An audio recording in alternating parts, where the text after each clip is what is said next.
one of the main reasons with regards to apprenticeship levy and when it was introduced was to address some of the inequalities when it comes to early talent, and particularly when it comes to the talent pipeline.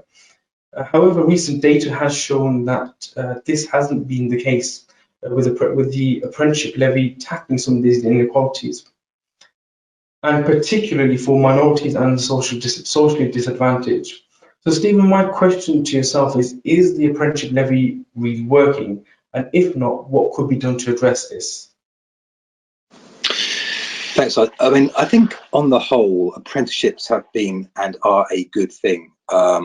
Certainly, my sort of previous world in Barclays, I sort of helped introduce an apprenticeship scheme, and by the time that I left there, having run sort of the retail bank, there were 2,000 odd apprentices, real jobs, real people, real money, real wages, real prospects. And I saw a lot of those people go on to more senior roles within the organisation, and I think many of them are still there. At my current place, we've just introduced our first ever apprenticeship scheme, and we've had a couple of joiners just in the last few weeks, so really excited about that. They come from, by the way, disadvantaged backgrounds. The two things I would say, one is, well, there's a number of things I would say. One is the apprenticeship levy itself has had a disproportionately positive impact for higher level apprenticeships.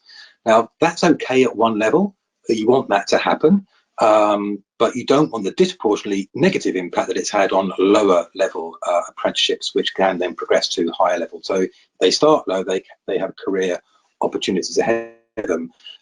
So some of that's to do with poor quality training and training providers, for which the levy then qualifies for. Some of that is to do with a whole variety of local issues, such as transport links, affordability, a decent wage for that apprenticeship. So employers have a role to play in this as well.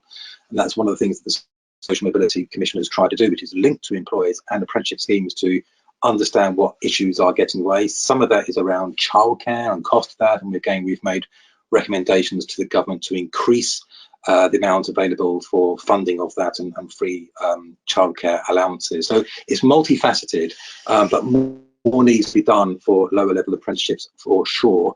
Government have a role to play, so do employers, to work that through, and they're going to be needed even more because, as Jess points out, the impact of COVID is disproportionate to those on lower incomes, more disadvantaged backgrounds, and younger people. We also know when it targets those people, the boost to their earnings, their self-belief, morale, etc., is disproportionately high. So we want to see more of that.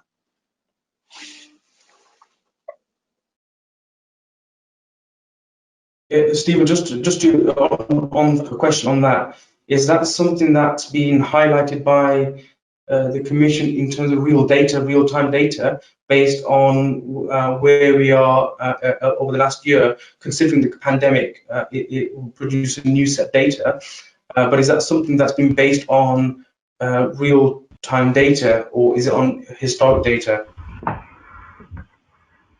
It's a combination of the two. So we've as a commission, we've made a lot of recommendations to government on apprenticeships and the levy. Now that data is, I wouldn't say it's dated, but it's not real time or near real time. What we have produced more up-to-date data is on the impact of the pandemic on social mobility more generally. And we do know, as you would have seen from some of our recent reports, that the impact of that is much greater on younger people, because it tends to be in sectors where younger people are that's been impacted the most. Hospitality, a good example. And we also know that impact both pay, if I could use that phrase, and more disadvantaged communities more than anything else. So that's where the targeted approach really needs to happen and start to get to the other end of this.